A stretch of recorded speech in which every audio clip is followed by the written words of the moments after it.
18 Fuera todos y todos dentro. Si el cónclave es el momento del extra omnes, la Iglesia se caracteriza, en cambio, por el intra omnes. Y, apenas un instante después de la fumata blanca, así es para el Papa. La Iglesia es de Cristo. Y Cristo es de todos y para todos. Id ahora a los cruces de los caminos y a todos los que encontréis, llamadlos a la boda. Mt 22, 9. Todos son llamados. Todos. Así que, todos dentro. Buenos y malos, jóvenes y viejos, sanos y enfermos. Porque este es el proyecto del Señor, es más, con una clara predilección por estos últimos, no los sanos que no necesitan al médico, sino los enfermos, no los justos, sino los pecadores. MC 2, 17. Y esta es, sin duda, una buena noticia incluso para aquellos que querrían hacer de la casa del Señor un club con control de entrada. Porque todos somos pecadores, a la hora de la verdad, pon encima de la mesa tu verdad y verás que tú también eres un pecador. También por eso no soy amigo de definiciones como la de, Papa de los pobres, son solo, ideologizaciones, o caricaturas. El Evangelio está dirigido a todos y no condena a las personas, las clases, las condiciones, las categorías, sino más bien las idolatrías, como la idolatría de la riqueza, que nos vuelve injustos, insensibles al grito del que sufre. También el Papa es de todos. De los pobres pecadores, ante todo, empezando por mí. El santo pueblo fiel a Dios es este, no una supuesta secta de los puros. El Señor bendice a todos, y su Iglesia no debe, no puede proceder de otra manera. Señor, tómame como soy, con mis defectos, pero haz que me vuelva como tú deseas. Las palabras de Juan Pablo I, que recordé durante la homilía para su beatificación, el 4 de septiembre de 2022, resuenan en cada uno de nosotros. Tomar de la mano, acompañar, ayudar a discernir, esa es la tarea que tenemos los pastores, no la de excluir. Y perdonar, tratar a los demás con la misma misericordia con la que el Señor nos trata a nosotros. Soy cura desde hace 54 años y solamente en una ocasión no he dado la absolución.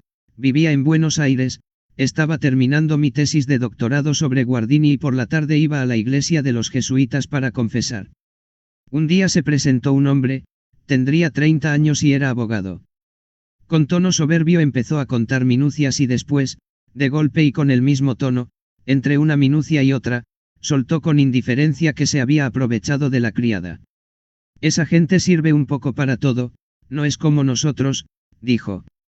Cuando traté de intervenir, se levantó y se marchó impaciente.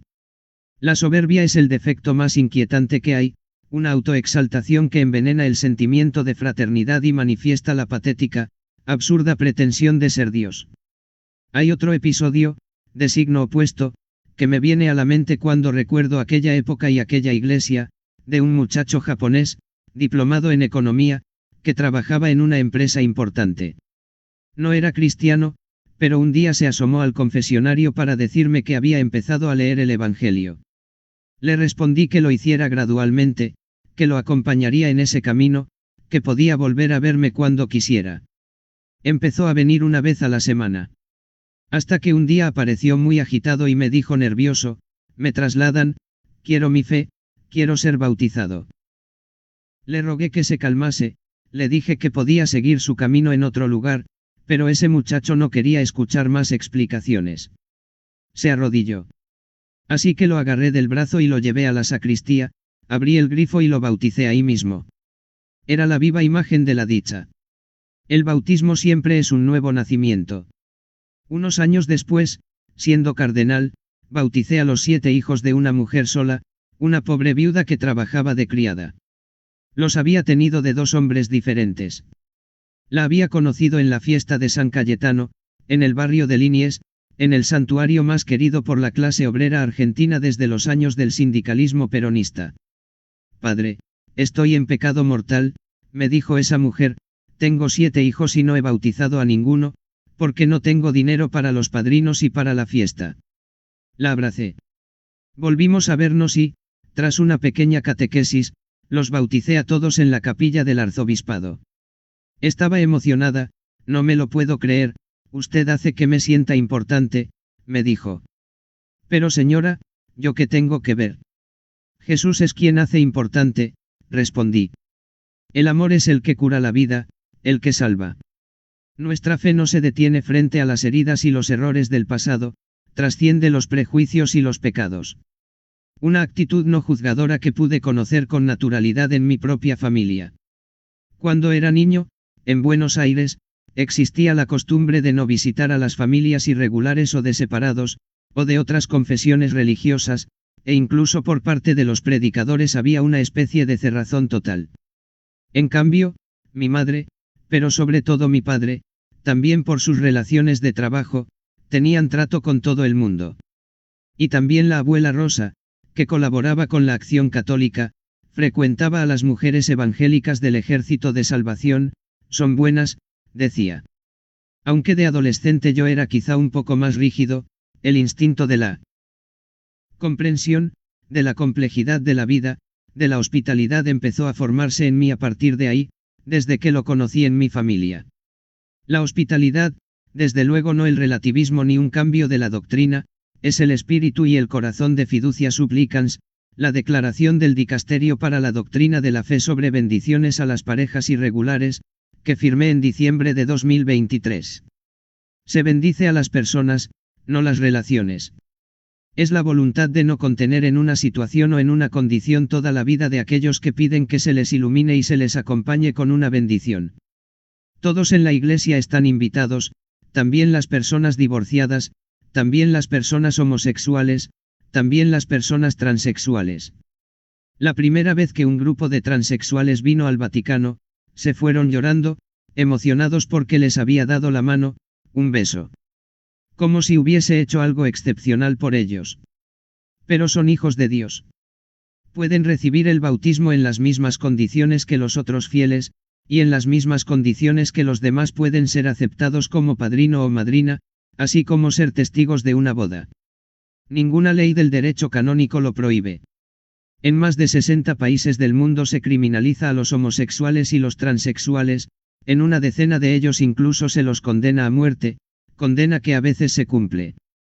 Pero la homosexualidad no es un crimen, es un hecho humano, por lo que la Iglesia y los cristianos no pueden permanecer indolentes ante esta criminal injusticia, ni ser pusilánimes. No son hijos de un Dios menor, Dios Padre los ama con amor incondicional, los ama tal y como son, y los acompaña de la manera que lo hace con cada uno de nosotros, con proximidad, misericordia y ternura. Si el Señor dice, todos, ¿quién soy yo para excluir a nadie? Dime a quién excluyes y te diré quién eres, le gustaba repetir a Monseñor Luigi di Liegro, fundador de la Cáritas Romana, también hijo de un emigrante, que desembarcó varias veces, y varias veces fue rechazado, en las Américas para mantener a la familia. A lo largo de mi vida pastoral, a esos hermanos y hermanas siempre los he recibido y acompañado exactamente como a los demás.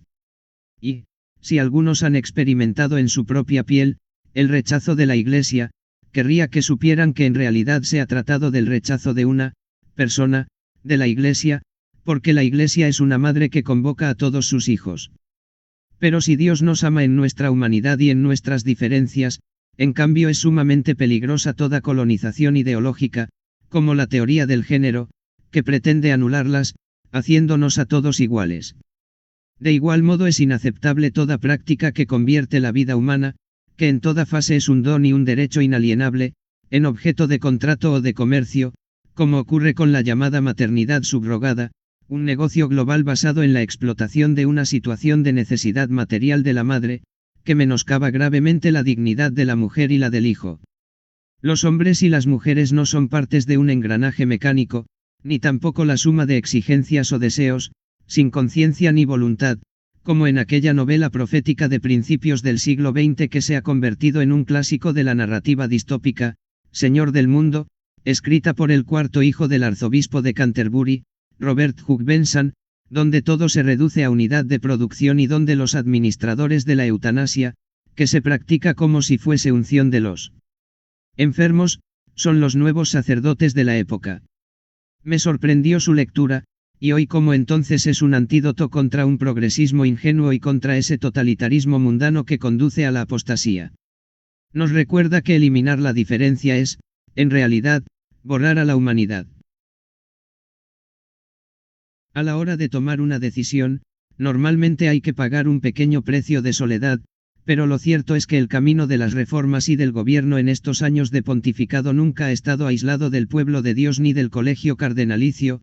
Las decisiones más difíciles, más dolorosas, se han tomado tras consultas y reflexiones, buscando la unanimidad y en un camino sinodal.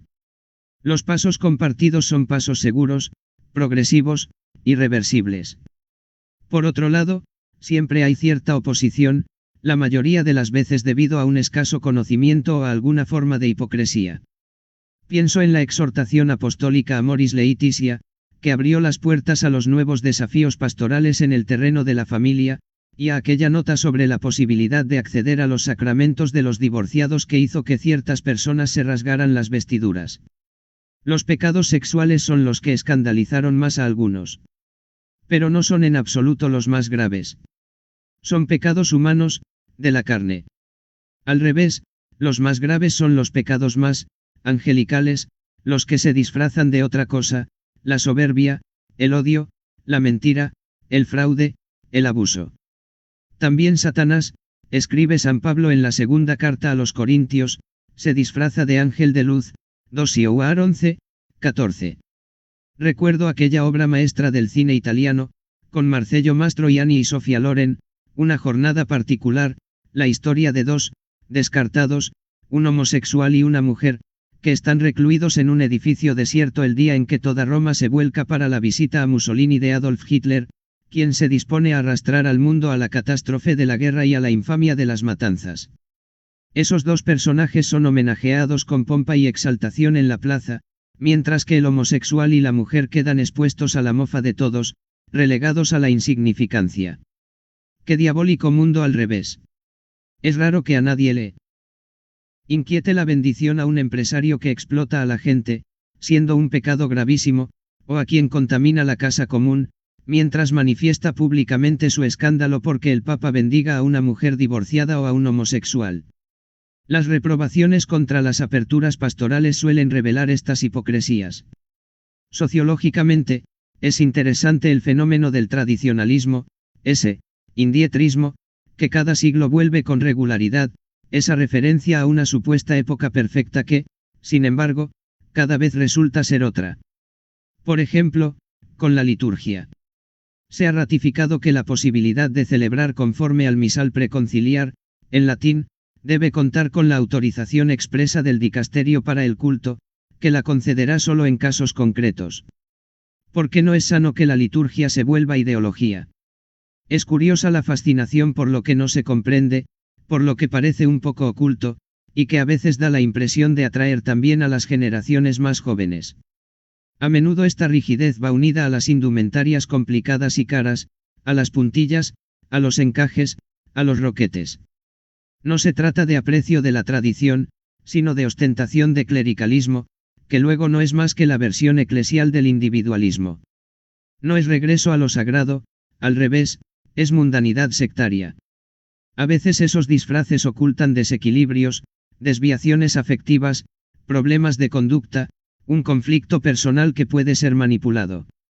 Sobre este problema, en mis años de pontificado tuve que intervenir en 4 casos, 3 en Italia y 1 en Paraguay, diócesis que aceptaban a seminaristas ya apartados muchas veces de otros seminarios, y cuando esto ocurre lo habitual es que algo falle, algo que hace que se oculte la propia personalidad en contextos cerrados y sectarios.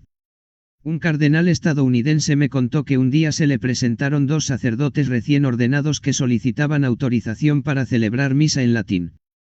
¿Sabéis latín?, preguntó ese cardenal. No, pero lo estudiaremos, respondieron los 2 jóvenes curas. Entonces, haced lo siguiente, dijo el cardenal. Antes de aprender latín, observad vuestra diócesis y fijaos en cuántos inmigrantes vietnamitas hay, estudiad primero el vietnamita. Y, cuando hayáis aprendido el vietnamita, pensad también en la multitud de parroquianos que hablan español y comprenderéis que aprender castellano será muy útil para vuestro servicio. Entonces, después del vietnamita y el español, venid a verme y pensaremos en el latín. La liturgia no puede ser ritual como fin en sí mismo, separado de la pastoral. Ni ejercicio de un espiritualismo abstracto, envuelto en un confuso sentido del misterio. La liturgia es encuentro, y es reencuentro con los demás. Los cristianos no son de los que dan marcha atrás. El flujo de la historia y de la gracia va de abajo hacia arriba, como la linfa de un árbol que da fruto. Sin este flujo nos momificamos, y retrocediendo no se conserva la vida, nunca. Si no avanza, si no se mueve, la vida, la vegetal, la animal, la humana, muere. Caminar quiere decir cambiar, enfrentarse a escenarios nuevos, aceptar desafíos nuevos. En su Commonitorium Primum, del siglo V, San Vicente de Lerins, venerado tanto por los católicos como por los ortodoxos, escribe que el dogma de la religión cristiana sigue estas leyes: progresa, afianzándose con los años, desarrollándose con el tiempo, profundizándose con la edad. La comprensión del hombre cambia con el tiempo, como también cambia la forma que tiene de percibirse y expresarse.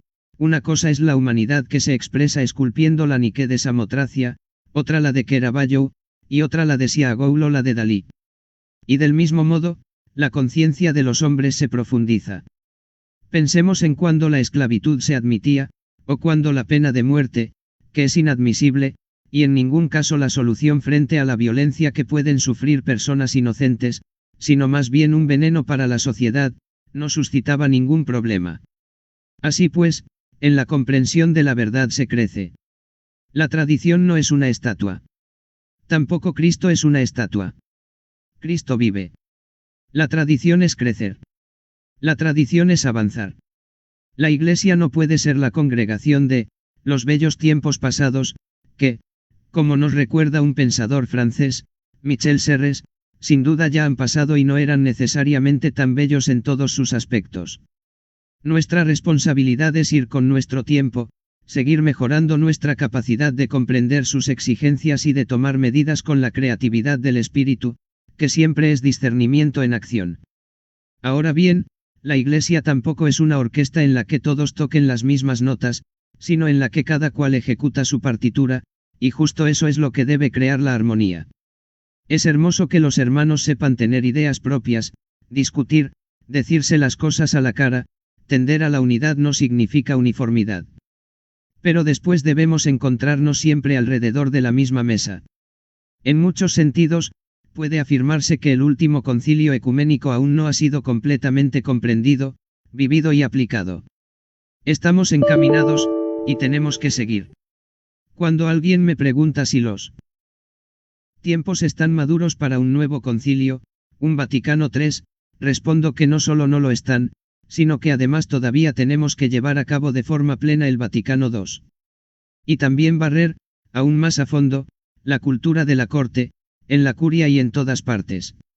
La Iglesia no es una corte, no es lugar para grupos de poder, favoritismos, maniobras, no es la última corte europea de una monarquía absoluta. Con el Vaticano II, la Iglesia es signo e instrumento de la unidad de todo el género humano. Aunque en estos años no han faltado los problemas, nunca he perdido el sueño. De vez en cuando leo reconstrucciones inverosímiles, cuando la realidad de las cosas suele ser mucho más sencilla de lo que puede parecer desde fuera.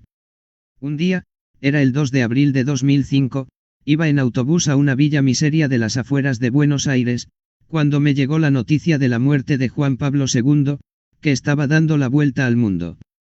Ya en la villa miseria, durante la misa pedí que rezáramos juntos por el Papa difunto. Después, al final de la celebración, se me acercó una mujer muy pobre. ¿Nombrarán otro Papa?, me preguntó. Sí, señora. Así que le dije que tenía que ir a Roma y le hablé del cónclave, de las reuniones de los cardenales, de la fumata blanca. Oiga, Bergoglio, me cortó la mujer, tiene que prometerme una cosa: cuando sea Papa, lo primero que hará es conseguir un perro. Le respondí que por supuesto no iba a pasar eso, pero, además, porque tendría que conseguir un perro. Porque, cuando le sirvan la comida, primero tiene que darle un trocito a él. Si todo va bien, entonces puede seguir comiendo usted. Da risa, desde luego. Pero habla también de la perturbación y el escándalo que pueden provocar en el pueblo de Dios ciertos actos, luchas intestinas, malversaciones. Con Juan Pablo II en la Nunciatura de Buenos Aires, en 1987. La Iglesia es fuerte y se mantiene fuerte, pero los temas de corrupción, de la económica y la de los corazones, o del clericalismo, que es una perversión, la ideología ocupando el lugar del Evangelio, son problemas profundos, que se pierden en los siglos. Al principio de mi pontificado fui a ver a Benedicto XVI a Castel Gandolfo y mi predecesor me entregó una gran caja blanca, aquí dentro está todo, me dijo. Las actas con las situaciones más difíciles y dolorosas, los abusos, los casos de corrupción, los pasajes oscuros, las fechorías. Yo he llegado hasta aquí, he tomado estas medidas, he apartado a estas personas, ahora te toca a ti. He seguido su camino. Siendo cardenal ya había participado en las congregaciones generales de 2005, que fueron un primer momento de gracia, de crecimiento, y después en las de 2013, tras la dimisión de Benedicto. En esas ocasiones, todos formulamos peticiones muy concretas al que sería elegido. Lo que he hecho en estos años de pontificado ha sido concretar las peticiones de las congregaciones generales. El Consejo de los Cardenales que anuncié exactamente un mes después de mi elección tuvo precisamente esta función, un trabajo en común, sinodal, que se fijase en toda la Iglesia, no solo en los sacerdotes, que apenas somos el 1%, sino también en los laicos. No es una moda la sinodalidad, aún menos un eslogan que pueda ser instrumentalizado, es un dinamismo de escucha recíproco, conducido a todos los niveles, que incluye a todo el pueblo de Dios. No se trata de recabar opiniones, de hacer encuestas, sino de caminar juntos y de prestar atención para captar el viento del espíritu, que provoca crisis, da sorpresas, abre puertas y ventanas, abate muros, rompe cadenas, elimina fronteras. Un obispo o un sacerdote apartado de la gente es un funcionario, no un pastor. A San Pablo VI le gustaba citar la máxima de Terencio, soy un hombre, nada de lo humano me resulta ajeno. Hay mucha oposición a superar la imagen de una iglesia rígidamente dividida entre jefes y subalternos, entre quien enseña y quien aprende, olvidando que a Dios le gustaba revertir las posiciones, derriba del trono a los poderosos y enaltece a los humildes, LC 1, 52, dijo María. Caminar juntos significa que la línea es la horizontal y no la vertical. La Iglesia sinodal restablece el horizonte del que surge el sol Cristo, mientras que erigir monumentos jerárquicos significa taparlo. Los auténticos pastores caminan siempre con el pueblo, a veces delante, a veces en medio, a veces detrás. Delante para guiar, en medio para animar y no olvidar el olor del rebaño, detrás porque el pueblo tiene, olfato, para abrir nuevas rutas por el camino, o para encontrar el camino cuando se ha perdido. Osservatore Romano Vatican Media Via Vatican / Getty Images Benedicto me entrega la gran caja blanca llena de documentos. La reforma de la curia romana ha sido la más ardua y la que durante más tiempo tuvo más resistencias al cambio, por ejemplo en la administración económica, salir de la maldición del, siempre se ha hecho así, no resultó fácil, pero ahora por fin se está en el buen camino. En el Consejo de Economía, con los cardenales se sientan 7 laicos, 6 son mujeres, y con una labor colegial se han esclarecido los recursos y los procedimientos. El camino está trazado, y el cardenal Pell ha dado en ello un impulso genial y decisivo. Tenemos que seguir avanzando.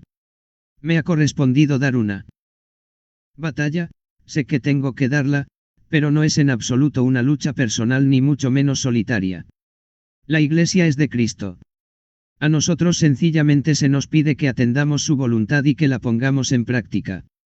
En este sentido, he pensado con frecuencia en un pasaje de la homilía que Benedicto XVI pronunció en la misa que celebró al principio de su pontificado, mi auténtico programa de gobierno, dijo, consiste en no hacer mi voluntad, en no aplicar mis ideas, sino en prestar atención, con toda la Iglesia, a la palabra y la voluntad del Señor y en dejarme guiar por él.